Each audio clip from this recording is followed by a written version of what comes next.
முருகா.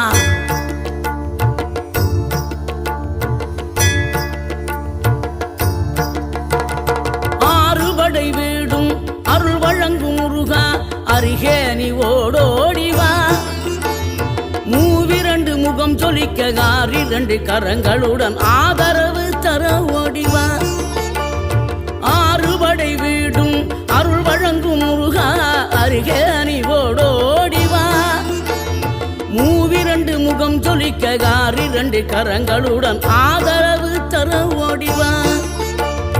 ஈசன் மகனே என்னை காக்க இங்க உனையன்றி வேறாரையா. நெஞ்சார நான் நினைக்க பஞ்சாமிர்தம் கொடுக்கும் ஒரு தெய்வம் நீதானையா. ஒரு தெய்வம்